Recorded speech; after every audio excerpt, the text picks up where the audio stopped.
G'day team, hope you're doing well.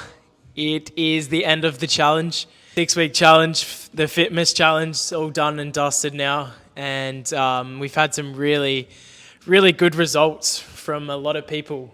I'm very impressed with the number of people that have lost body fat, dropped body fat percentage while either maintaining their muscle mass or increasing their muscle mass too, which is just really awesome. And honestly, it's the most desirable outcome for anyone that wants to go on a fat loss journey and a weight loss journey, is maintaining that muscle tissue and decreasing the fat tissue.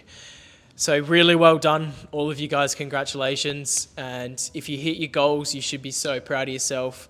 If you didn't, or you didn't quite get there, that is absolutely fine too. I want you to focus on those habits and that information that you got during that time, the different little bits and pieces, like adjusting your food intake or your macronutrients, whether that being more protein or more carbs or less of one thing, less of the other.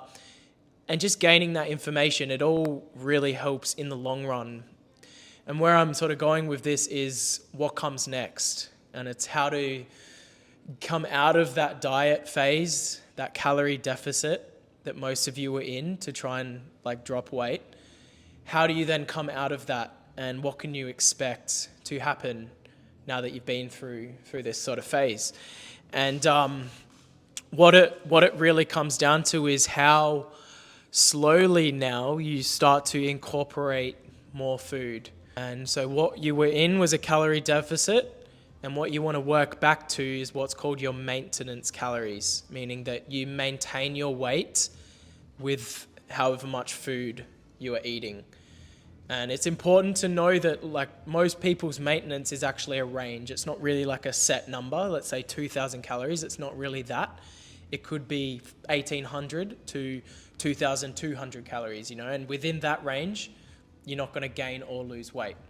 And that's what your maintenance calories is. And that's something to work back up towards, because what happens now, and especially if you continue to diet for too long and you're stuck in that deficit, is your metabolism begins to adapt. It realizes that you're not taking in any extra fuel anymore.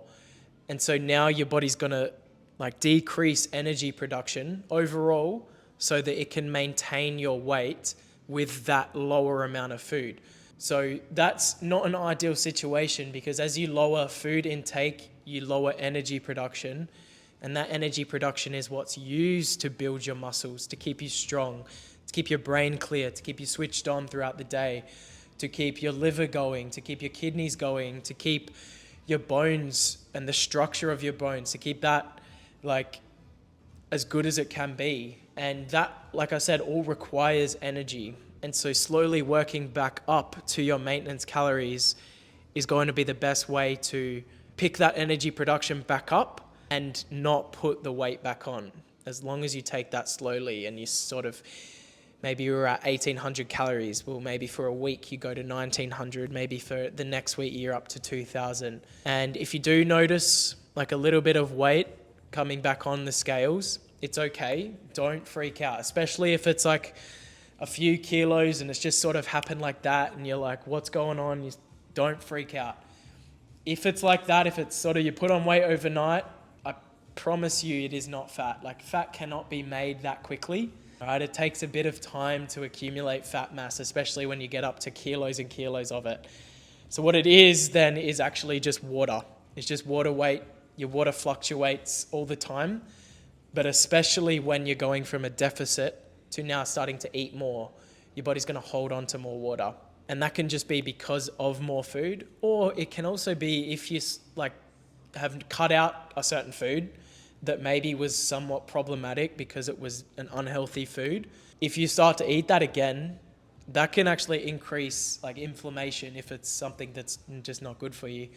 Inflammation comes with more water as well, more scale weight. So it's not fat, all right? I just want you guys to know that. So don't be scared if a little bit of weight comes back on, most likely water.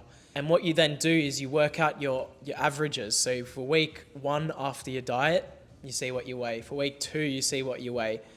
And if the weight is still slowly increasing and it doesn't really level out, you should pull back on the calories. You should just stay at what that you were that week prior. Just eat that much again and see what happens. And you go from there, and you just keep bumping up the amount of food you're eating as long as you're sort of maintaining the same average weight. And it does sound a bit involved. There is a little bit of complexity to it, but it's quite simple, especially now that you've been on that journey, you've tracked your food, you've tracked your exercise, you've sort of got into that frame of mind that information is important, tracking is important. That's how you then know where to go next. And this is just the next step. And if you want any help with that, if you need assistance, talk to any of us. Be more than happy to help. And I just want to leave you with a note about the holidays. I've spoken to a few people, and it's sort of a bit of an anxious feeling towards the holidays coming up, when it shouldn't be like that, especially if it's food related. That's more what I mean. Like, if you're anxious about other things because of other stuff, then it's like not really related to what we're talking about now. It's more the food. People are scared to now go into this silly season and eat more and eat foods that they love and enjoy, and have a few drinks like with your meal or with your family and friends, and have a bit of alcohol, and afraid that that's just going to absolutely just destroy your progress, which it is in fact not. I want you to just sort of free yourself from that mindset, because things go up and down all the time. And it is literally just up to you guys to implement lifestyle and behavior changes so that it is sustainable and you can do it for the entire year. Maybe you do enter like a fat loss calorie deficit throughout the year, but in reality, what we're actually working towards is a sustainable way of eating that like nourishes you, that sustains you, it keeps you fueled so that you can have energy to keep on going and going, get everything you need to get done, and enjoy yourself and be happy and content. Because you can't really be happy and content if you are struggling with anxiety about the food that's coming up, and you're not going to get super fat or anything destroy your progress over a week, maybe 2 weeks, 3 weeks if you're lucky and you got heaps of holidays.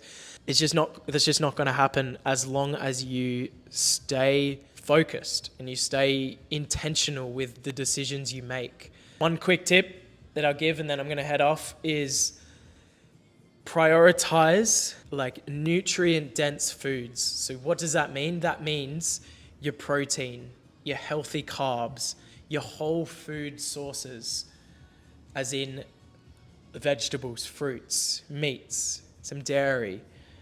Prioritize the whole foods first. Eat a good nourishing meal on your plate, your first Christmas lunch or whatever it is. Focus on those foods first. Sure, have a little bit of sauce like on the side here and there, but if you fill up on your protein, on your healthy carbs like your potatoes or your rice or whatever it is, you won't crave those worse foods that come a bit later after. They come with dessert and things like that. You're not going to be as hungry for those. Maybe you'll just have a taste. Maybe you have a single serving instead of going all out. Just allow yourself to do that and know that you're going to get back on track. Like, it's going to be okay. I've been there where I've been super anxious about what I'm going to eat. Are people going to notice? All of that sort of thing. And at the end of the day, it just doesn't matter. Enjoy the food, enjoy the company.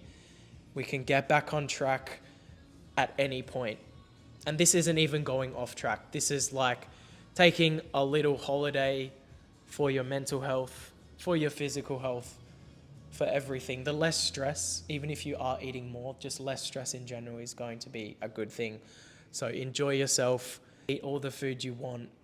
Don't go too crazy. Take it slow if you're coming out of that deficit, and just satisfy yourself. Don't restrict. Be content with eating enough until you're full. And that's it. That's all you have to do. And we can discuss tactics and things like that when we're into the new year. And we will go from there. I hope you all have a great Christmas and a great new year. Much love from all of us here. We'll see you soon. Catch ya.